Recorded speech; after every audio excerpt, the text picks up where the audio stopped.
Hi, thank you for logging on to tutorialspoint.com. Before we actually move on to the topic of the day, I would like you all to get introduced to two terms, civility and incivility. Civility is respect in workplace because we are taking workplace as a context for today's video tutorial.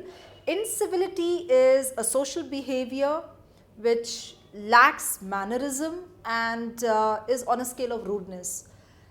Welcome to the video tutorial on workplace civility, and let's see what it has in store for us. Moving on to understand, we would certainly move on with the introduction, which is more like a mandate, and then we will understand aggression at the workplace, defining incivility at workplace, its mandate, and to understand the aspect of the organization's low performance level, or why people behave the way people behave or employees behave in the organization, causes of workplace incivility. Moving on, types of workplace incivility, to have an organized standard format to understand what are different types. Moving on to have an operational definition on workplace civility, and then workplace civility, its importance, why it is it's the topic for discussion today, and why it is important for you as well when you're logging on to understand this, that we all go through this and understand at a level where we can actually incorporate the learning and behave the way we are supposed to behave in an organization setup. Moving on, balancing self-interest and self-control. Well, I would extensively talk in this slide, and I will certainly define self-control and self-awareness with regard to how they are interconnected and why we have specifically shortlisted these two terms. Moving on, workplace civility for employers. To understand workplace civility for employees, both the relationship goes hand in hand. Importance of communication, negotiating under the work pressure. Workplace civility conflicts because no two individuals are different. Moving on, to have a standard working policy measures to be incorporated by the employees, to be rolled out in the organization, either by designed by the human resource team or the visionaries, the leadership team, or hire a consultant to get this work done. And then we conclude the topic to understand and take the learning forward.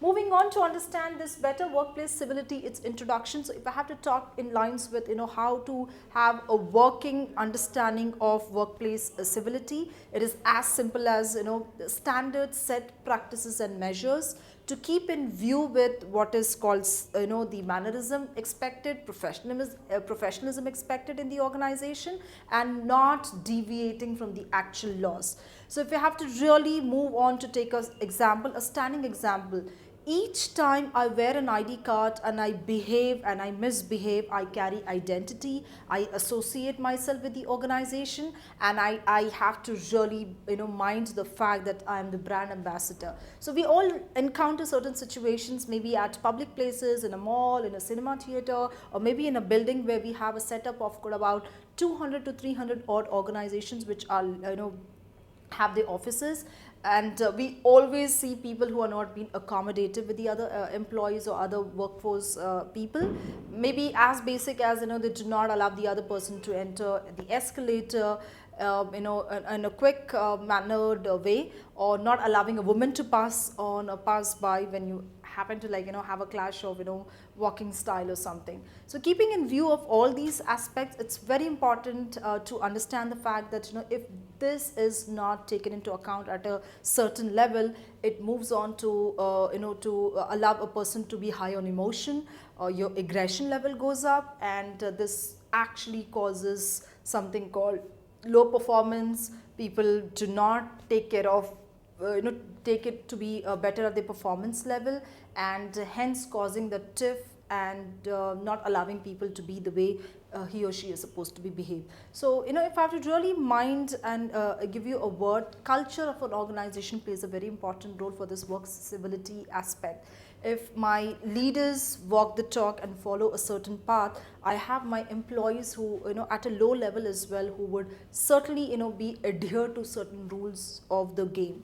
So it's mandate that each time as a leader that I walk and I talk, my words and actions should match. Simple as that. Moving on, next slide, aggression at workplace. We all have encountered certain situations where people have reacted, overreacted, or not been reactive to a certain situation. Well, the aggression causes are mainly because each time a supervisor reprimands the employee, or a low pay cutout, or managers repeatedly being changed, not respecting the emotions of a person. All these are the basic factors which can lead on to a high level intensity of emotion called aggression, and aggression is a very common phenomenon at an organization level. If I have to give you, classic case studies which we have mentioned specifically on the content tutorial on our website, I would recommend go back and do a thorough reading to understand an example of Patrick, who actually killed about 14 employees in an organization because he was closely supervised with the for his performance and work by the supervisor. He was not happy about it, and one fine morning he just walked into the office, had a heavy loaded gun, and he started killing. About 14 people were died. So it was taken more like a classic case study. And then we have Nidal Malik, we have David Burke. So understand the fact that how aggression can move on to that level. So it's very disturbing to know and understand that people, when they do not control yourself, and the others maybe like a supervisor or a manager, do not allow the person to have a cool and control his or her emotions, these situations are led to disasters. Moving on, next slide, incivility at workplace. Well, this is one of the thorny issue that we all undergo. As an employee, maybe you experience it, or maybe at an employer level, they have to sort of counter attack certain behaviors of employees. Stop it there, because each time a behavior is repeated, it is turned out to be a habit to action and a thought, and on a subconscious and a conscious level, very difficult to lead in and move on with the other aspect. Next slide, causes of workplace incivility. Well, many causes. Causes could be as simple as that, each time I present a word or suggestion in a meeting and I've not been acknowledged, I've not been appreciated. Maybe my manager has a bad eye on me, my manager doesn't like to interact with me, my manager ignores me, my manager is not happy about my work, my manager is not happy with my religion. So there will be multiple factors that can be counterattacked under this topic of causes of workplace civility. And moving on to understand this better, let's understand the next topic, types of workplace incivility. There could be many types: passive aggressive indirect, passive aggressive direct, or aggressive direct or aggressive indirect, where people do give out their emotions directly to the ones who are taking it, or maybe they give out indirectly to the ones who are taking it. Next slide, workplace civility. So if I have to really talk on this definition, I would really ask you to go ahead and talk about this question to yourself. The question is as simple that, a behavior of your co-worker which made you happy, which made you, respected. Do drop in your comments in the comment box below after this video tutorial that you would see, and share your comments. I would really be interested to initiate the discussion with you, and simultaneously we will also share the suggestions about this video too. Moving on, defining workplace civility. Well, the operational definition for a workplace civility: set practices, set rules which deviates the incivility rule and make you more professional, more presentable, more acceptable, and more respected in the organization is your workplace civility as such. So moving on, next slide, workplace civility importance. So if I have to really go back to the other slide that I just gave you, a self-retrospection question, that is, when was the last time, or do you recall an incident where you were happy, you were respected because of the co-workers conversation? Well, I recall one of that incident, and which makes me still happy, which boosts my confidence, is I was relatively new to this organization and I was acknowledged for a fact on my commitment level. So each time I'm low on my motivation, each time I'm low on my self with regard to what I'm doing, I recall that incident, that my commitment can take me a long way in life. So pass on statements, pass on the feedback. You never know, you might certainly make a person smile, and certainly make a big reformation in their life as such. Moving on, balancing self-interest and self-control. Well, two different terms, two different terminologies, certainly interconnected, but there's a thin line of difference between it. To understand this better, let me give you this example, that as a job responsibility of a human resource person or a manager would be not just to take care of the employee, but to also retain and sustain the employee and the employer policies intact. So you cannot get overboard with the person whom you're connected. Maybe the person could be on friendly lines, maybe the person could be a distant cousin of yours. What is most important out here is you cannot overboard yourself either on a being too good to the person or being too bad to the person because your responsibility or your job role demands so. So you have to really balance out a way where you convey a message yet retain relationship with the person.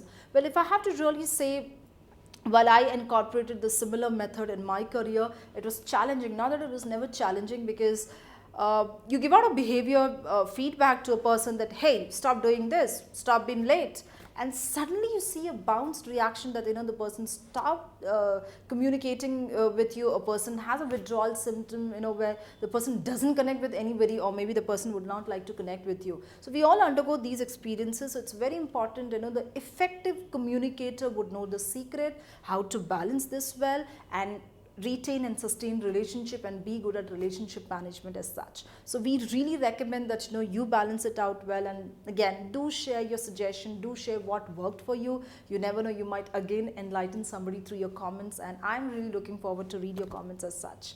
Moving on, next slide, workplace civility for employers. At an employer level too, it is important that you follow certain decision making skills of allowing a person to follow certain policies and come up and design certain policies which can be translated truly as your culture. So if I have to really talk, organizations like Facebook, Microsoft, Amazon, Google, and to name a few other organizations as well, why are they still going strong? The only reason is the culture of the organization. They have laid out the set values, the set rules, and the leadership team, the supervisor team, and the managers team, they walk the talk. So be it in a location of India that I work for an ex organization, and the same organization which has a setup abroad or in a foreign country, I would not have a variation in the culture rule at all. So come up with certain values and metrics where not just your business is translated, but your vision and your mission statement can also be aligned well here. To understand this further and take in the topics information more in a deeper level, next slide, workplace civility for employees. That is, as at an employee level as well, it is important for me to follow certain policies, certain cultural aspect of the organization, because it's all about hand in hand. It is a very mutual relationship that I have to take it ahead and align with my personal vision along with the organization vision. Moving on to the next slide, importance of communication. Well, it is important and mandate that communication plays an important role across. If you do not communicate, it doesn't work. If you dislike something, communicate. If you like something, communicate. If you're not happy about something, communicate. If you're unhappy about it, communicate. Next slide, negotiating under work pressure. It is important that I understand the fact that we all go through certain situations where we are unhappy about the work pressure, we are unhappy about certain situations, we drag ourselves to workplace, we are not happy to go to work on at least on a Monday morning, and hence we have a lot of organizations who have come up with a tagline that thank God it's Friday, thank God it's Monday. Moving on to understand this topic of the discussion, which is negotiating at the work under work pressure, it is important that I speak up and I not just entertain a discussion, I also be part of a discussion to negotiate it well. Unhappy about the feedback, speak out, let the person know. This might be a little challenging because it's not coming out really good and I'm not able to align myself. If you're happy about something, do speak out and talk about it. If you're unhappy about certain situation, negotiate. Negotiate for a fact that yes, this is good, but however, I'm looking forward for something, more consideration from your end, and you see things can certainly fall in place for all of us. Moving on to understand workplace civility conflicts. Like I said, no two individuals are different, and hence it is important that I don't not only respect the others, I don't not only respect the suggestion of the other person, but I also keep aligned with my assertiveness to what I am talking, what I'm trying to convey, and move on with the fact that yes, it is employers performance that matters a lot, not just for the employee but at an individual level too. So if an employer grow, as an organization grows, as an employee, I can take a pride, I can be part of the fact that yes, it's the performance of individually at an individual level that's leading up to that aspect and experience that employer is growing to a level.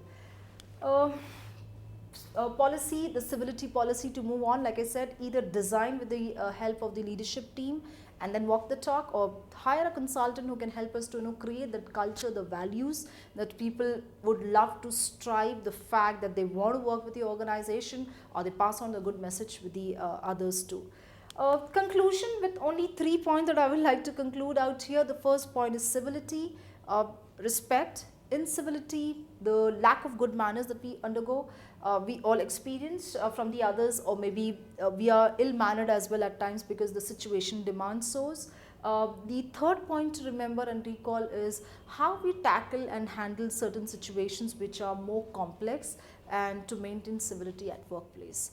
Thank you for watching, and do share your feedback, suggestion, opinions as to what has worked for you, what has not worked for you, and if it is working for you, I would be really glad to do so, in terms of implementing your suggestion.